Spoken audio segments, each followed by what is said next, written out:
Hello viewers, मेरा नाम नरसिंह पंडा और मैं आप लोगों को सबको स्वागत कर रहा हूँ मेरे चैनल नरसिंह पंडा में। यहाँ पे मैं फार्मा प्रोफेशनल को अपडेट करता हूँ और फार्मास्यूटिकल इंडस्ट्री में जो अप्रोच और जो प्रैक्टिकल अप्रोच एक्चुअली चल रहा है उसके बारे में मैं अपडेट करता हूँ। तो आप लोगों को अगर कुछ जानना है और सीखना है तो मेरे चैनल में आप लोगों का स्वागत है। और आप लोगों को मेरे वीडियो देखिए मेरे चैनल में आके और लाइक एंड शेयर कीजिए और प्लीज़ मेरे चैनल नरसिंह पंडा में सब्सक्राइब कीजिए। Thank you. So hold time study practical approach देखते हैं। So first we should know what is hold time and what is hold time study. Hold time study और hold time क्या होता है? Hold time means क्या होता है कि एक हमें बल्क प्रोडक्ट और इंटरमीडिएट प्रोडक्ट स्टेजेस में जो कि फाइनल पैकिंग के लिए वेट कर रहा है उसको हम लोग स्टोरेज करना है। हम लोग को स्टोरेज करना है एक स्पेसिफाइड कंटेनर्स, जो प्रोडक्शन में जो कंटेनर्स यूज़ होता है उसी कंटेनर में हमको स्टोर करना है। तो एक डिफाइंड स्टोरेज कंडीशन में means temperature RS defined limit रहता है। उसी कंडीशन में हम लोगों को स्पेसिफाइड कंटेनर्स में प्रोडक्ट को स्टोर करना है। कौन से प्रोडक्ट को स्टोर करना है? इंटरमीडिएट प्रोडक्ट और बल्क प्रोडक्ट को स्टोर करना है। तो कितना मैक्सिमम टाइम लिमिट तक हम लोग उसको स्टोर कर सकते हैं उसको बोला जाता है hold time. Okay. And hold time study क्या होता है? मीन्स जो स्टडी हम लोग कैरी आउट कर रहे हैं होल टाइम एस्टेब्लिश करने के लिए उसको हम लोग बोलते हैं hold time study. Hold time study मतलब क्या है? जैसे कि हमको कुछ प्रोटोकॉल बनाना है होल टाइम स्टडी के लिए, फिर एक्टिविटी को कैरी आउट करना है, फिर हमको सैम्पलिंग करना है, सैंपल QC भेजना है, फिर QC एनालिसिस को हम लोग को इवैल्यूएट करना है, समरी एंड कंक्लूड करना है। तो ये सब जो एक्टिविटी है इन टोटलिटी इसको हम लोग होल टाइम स्टडी बोलते हैं। ठीक है। Then why hold time is performed? क्यों हम लोग होल टाइम परफॉर्म करने की ज़रूरत क्या है?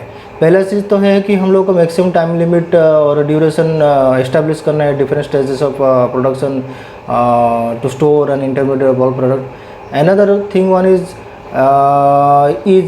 Equipment breakdown. अगर मान लो कि प्रोडक्शन टाइम में कुछ इक्विपमेंट ब्रेकडाउन हो गया कोई स्टेजेस में, तब हम लोग क्या करेंगे? उसको होल्ड तो करना पड़ेगा। जैसे फॉर एग्जांपल मान लो कि आपका ड्राइंग हो गया, ग्रैनुल्स ड्राइंग हो गया, फर्दर आपको साइजिंग में जाना है, फर्दर आपको ब्लेंडिंग में जाना है। तो मान लो कि साइजिंग मशीन ख़राब हो गया, आपका ब्लेंडिंग मशीन ख़राब हो गया, तो आपको ड्राइंग स्टेज में आपको होल्ड तो करना पड़ेगा। तो अगर आपने होल्ड टाइम स्टडी नहीं किया होगा तो वो डेविएशन में चला जाएगा। ठीक है। फिर आपको उसके लिए इन्वेस्टिगेशन करना पड़ेगा, कापा लाना पड़ेगा। ठीक है। तो ये एक चीज़ है। Then third one is deviation OS OT investigation. अगर मान लो कि कोई स्टेज ऑफ मैन्युफैक्चरिंग में आपका डेविएशन हो गया, OS या OT हो गया, तो इन्वेस्टिगेशन करने के लिए टाइम ड्यूरेशन तो लगता है, कुछ टाइम तो लगेगा। तो आपको इसलिए भी होल टाइम स्टडी करना चाहिए। Then last one is it is a regulatory requirement. Regulatory body का इंस्पेक्शन होता है तो वो लोग भी डॉक्यूमेंटेड एविडेंस मांगते हैं कि आपने होल टाइम स्टडी क्या किया है। तो यहाँ पे some guidelines for hold time study जो प्रीफर किया जाता है जनरली वो है, पहला WHO TRS 992 NH4 जो कि 2015 में पब्लिश हुआ था और जिसका नाम है general guidance on hold time study. और second one is EMA guideline जो यूरोपियन गाइडलाइन है। तो EMA 362427 जो कि 2017 में पब्लिश हुआ है और जिसका नाम है guideline on manufacture of the finish dosage form. Then how to perform the hold time study. Hold time study कैसे परफॉर्म करेंगे? पहले तो हमें बल्क प्रोडक्ट को आइडेंटिफाई करना पड़ेगा, किसके लिए हमें होल टाइम परफॉर्म करना है। Then identify the cause of performing hold time. For example हमें कॉज जैसे मान लो कि हमारा कुछ फॉर्मूलेशन में चेंजेस हो गया, या फिर मान लो कि कोई की सोर्स मेटल चेंज हो गया, की रॉ मेटल चेंज हो गया, सोर्स ऑफ API चेंज हो गया। ठीक है। बैच साइज मान लो कि 10-fold इंक्रीज़ हो गया, या फिर मान लो कि आपका इन प्रोसेस पैरामीटर्स में कुछ चेंजेस हो गया, या फिर कंटेनर क्लोजर जहाँ पे आप लोग स्टोर करते हो वो चेंज हो गया, या फिर स्टोरेज कंडीशन चेंज हो गया। जैसे बहुत सारे रीजंस है जिसके लिए कि हमको ये कॉज के हिसाब से हमें आइडेंटिफाई करना पड़ेगा कि हमें होल टाइम परफॉर्म करना है या नहीं करना है। एक बार हमने होल टाइम परफॉर्म करने के लिए बल्क प्रोडक्ट और कॉज अगर आइडेंटिफाई कर लिया तो उसके बाद हमें जाना पड़ेगा चेंज कंट्रोल में, इनिशिएट करना पड़ेगा चेंज कंट्रोल, क्योंकि बिना चेंज कंट्रोल लिए हम फार्मा कंपनी में कुछ भी नया एक्टिविटी नहीं कर सकते हैं। देन हमें क्या करना पड़ेगा? प्रोटोकॉल बनाना पड़ेगा होल टाइम स्टडी के लिए। देन हमें करना पड़ेगा एग्जीक्यूशन प्लानिंग करना पड़ेगा इन coordination with other departments like warehouse, production, engineering and QC। Then schedule करना पड़ेगा कि हमें होल टाइम सैम्पलिंग के लिए एक शेड्यूल बनाना पड़ेगा। जैसे मान लो कि ड्यूरेशन ऑफ होल टाइम किसी का 30 डेज़ है, किसी का 45 डेज़ है, किसी का 90 डेज़ है, तो उसके हिसाब से शेड्यूल हमें बनाना पड़ेगा और सैम्पलिंग करके फिर उसी इंटरवल में हमें QC में सैंपल भेजना पड़ेगा। देन लास्ट में हमें इवैल्यूएट करना पड़ेगा रिजल्ट, QC एनालिटिकल रिजल्ट, और उसको समराइज़ करके और इस्टेब्लिश करना पड़ेगा maximum hold time study at different stages of manufacturing of a bulk product. Okay, then what are the basic needs for preparing the hold time study protocol. एक hold time study protocol बनाने के लिए क्या क्या basic needs है। तो general जो content है वो है टेबल ऑफ कंटेंट्स है, जो कि प्रोटोकॉल में रहता है। Table of contents, objective, scope, responsibility, procedure, sampling plan, acceptance criteria, summary and conclusion, recommendation, last में अप्रूवल रहता है। तो इस वजह से सबसे इम्पोर्टेंट जो मैं सोचता हूँ वो है प्रोसीजर, सैम्पलिंग प्लान और एक्सेप्टेंस क्राइटेरिया। तो जनरली एक्सेप्टेंस क्राइटेरिया जो रहता है वो QC एक्सेप्टेंस क्राइटेरिया रहता है, और फिजिकल पैरामीटर के लिए आप BMR और QC स्पेसिफिकेशन दोनों ही फॉलो कर सकते हैं। तो मैं यहाँ पे स्पेसिफिक एम्फासिस दूंगा प्रोसीजर और सैम्पलिंग प्लान के लिए। तो देखते हैं प्रोसीजर क्या है। प्रोसीजर में पहले हमें एक मैन्युफैक्चरिंग प्रोसेस को डिफरेंट इंडिविजुअल स्टेजेस में उसको डिवाइड करना पड़ेगा। Then on the basis of risk assessment हमें कौन से स्टेज में क्या क्या परफॉर्म करना है और कहाँ पे सैम्पलिंग हमें परफॉर्म करना है वो हमें आइडेंटिफाई करना है। देन द सैम्पलिंग प्रोसीजर हमें मेंशन करना है और सैम्पलिंग प्लान को क्लियरली और एलेबोरेटली डिफाइन करना है कि सैम्पलिंग प्रोसीजर जैसे कौन सैम्पलिंग करेगा और कहाँ पे सैम्पलिंग करेगा, कैसे सैम्पलिंग करेंगे, क्या क्या हमारा सैम्पलिंग टूल्स यूज़ करना है, और वहाँ पे सैम्पलिंग करने के बाद लेबलिंग कैसे करना है, QC में कैसे भेजना है, और कितना सैंपल क्वांटिटी भेजना है, कौन से टेस्ट के लिए कितना भेजना है। तो ये सब सैम्पलिंग प्लान में इंक्लूड रहता है। वो सैम्पलिंग टूल्स भी हमारा रिक्वायरमेंट जो वो भी डिफाइन होना चाहिए। Then the storage, mention the storage container, storage conditions of the hold time samples also. जो प्रोडक्शन का स्टोरेज कंडीशन रहेगा बल्क प्रोडक्ट और इंटरमीडिएट प्रोडक्ट के लिए, वही सेम स्टोरेज कंडीशन इसके लिए भी रहेगा होल टाइम स्टडी सैंपल के लिए। ओके, देन प्रोसीजर में जैसा रहता है लेबलिंग प्रोसीजर, आपका लेबलिंग प्रोसीजर भी होना चाहिए, लेबल रहना चाहिए आइडेंटिफाई होने के लिए कि ये होल टाइम सैंपल है। ओके, देन सैंपल इंटीमेशन की रिक्वेस्ट टू QC, आपको इंटीमेशन देना पड़ेगा QC में कि वहाँ पे लिखना पड़ेगा कि ये कौन सा स्टेज का होल टाइम है, कौन सा टाइम ड्यूरेशन का होल टाइम सैंपल है, और इसमें आपको QC को क्या क्या टेस्ट करना है वो भी आपको इंटीमेट करके देना पड़ेगा रिक्वेस्ट में।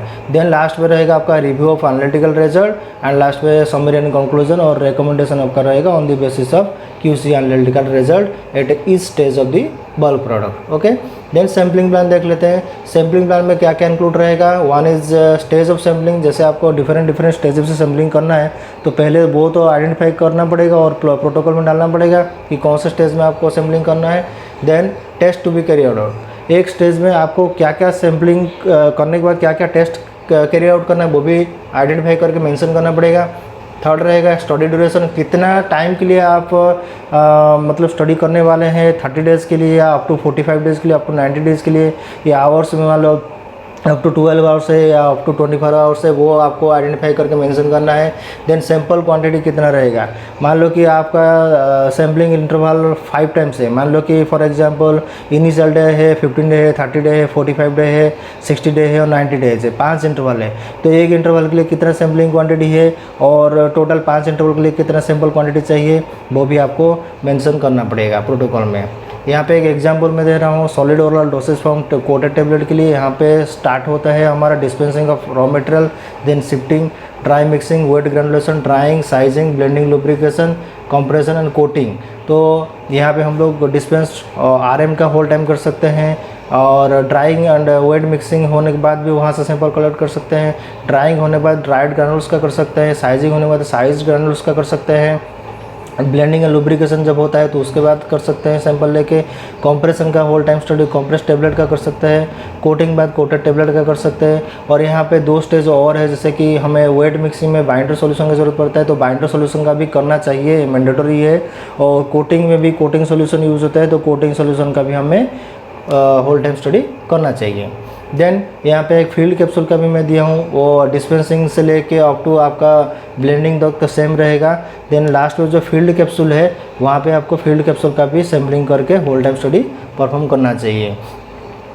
Then hold time study duration at different stages, different stages of manufacturing में यहाँ पे एक एग्जांपल दिया हूँ, जैसे कि स्टेज ऑफ मैन्युफैक्चरिंग क्या क्या है और टेस्ट क्या क्या कैरी आउट करना है और स्टडी ड्यूरेशन क्या क्या रहेगा।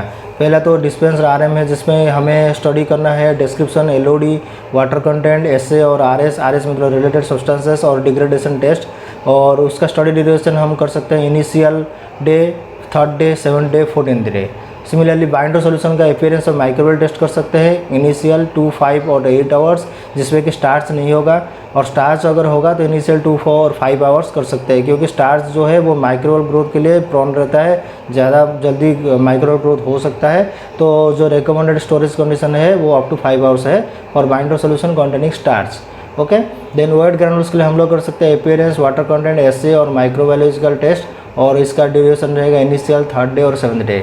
और ड्राइड ग्रैनुल्स के लिए रहेगा description, LOD, water content, SA, RS, PHD मतलब पार्टिकल साइज डिस्ट्रीब्यूशन, बीडी मतलब है बल्क डेंसिटी, टीडी है tap density, angle of repose, microbial test कर सकते हैं initial 15th day, 30th day और 45th डे में।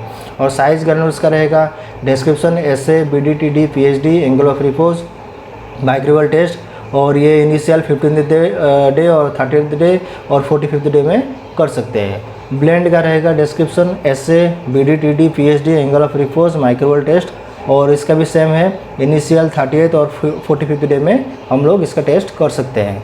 और कॉम्प्रेस टेबलेट का रहेगा टेस्ट जो रहेगा वो है description, hardness, thickness, DT, friability, SA, CU, dissolution, RS, degradation test, microbial test. इसका रहेगा initial 30th day, 45th day, 60th day और 90th डे। और कोटिंग सॉल्यूशन का जो रहेगा जनरली टेस्ट इसका रहता है अपीयरेंस, पीएच, माइक्रोवेल टेस्ट। इसका आवर्स में रहेगा, जैसे initial 12 hours, 24 hours, 36 hours, 48 hours, 60 hours और 72 आवर्स।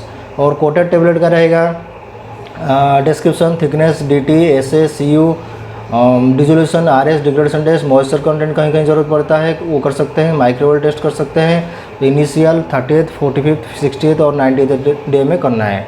और जो फील्ड कैप्सूल का रहता है उसका भी हम लोग टेस्ट कर सकते हैं, जैसे डिस्क्रिप्शन रहेगा locking length, moisture content, LOD, SA, dissolution, CU means content uniformity, RS, related substances, degradation test, microbial test. और इसका जो टेस्ट ड्यूरेशन रहेगा वो initial 30th day, 45th day, 60th day और 90th डे में हम लोग कर सकते हैं। तो ये तो रहा हमारा जनरल जो कि हमें जानना चाहिए हमें होल टाइम स्टडी परफॉर्म करने के लिए क्या क्या करना है, कैसे करना है। इसके अलावा और बहुत सारे क्वेश्चंस हैं, जैसे कि होल टाइम स्टडी में ओएस हो गया, ओटी हो गया, तो उसके लिए क्या करें। होल टाइम में एक हेड स्पेस रेशियो भी निकालते हैं कंटेनर का, तो वो क्या चीज़ है। और ऐसे ही बहुत सारे डाउट्स है, जैसे कि सैंपल क्वांटिटी हम लोग कैसे कैलकुलेट करें, एक इंटरवल का कैसे कितना सैंपल क्वांटिटी रहेगा, टोटल इंटरवल के लिए कितना सैंपल क्वांटिटी रहेगा, तो ये सब भी जानना ज़रूरी है। अगर ये सबको आपको जानना है तो आप प्लीज़ मेरे चैनल में जाके कमेंट बॉक्स में कमेंट करिए, तो इसके लिए मैं आगे आपके लिए वीडियो बनाऊँगा। व्यूअर्स, आप लोगों को बहुत बहुत धन्यवाद, आप लोगों ने मेरे वीडियो को देखा है। अगर आप लोगों को मेरे वीडियो देख के कुछ भी सीखने के लिए मिल रहा है तो प्लीज़ सब्सक्राइब करिए मेरे चैनल में और मेरे वीडियो को लाइक एंड शेयर कीजिए। और आप लोगों को बहुत बहुत धन्यवाद। Thank you.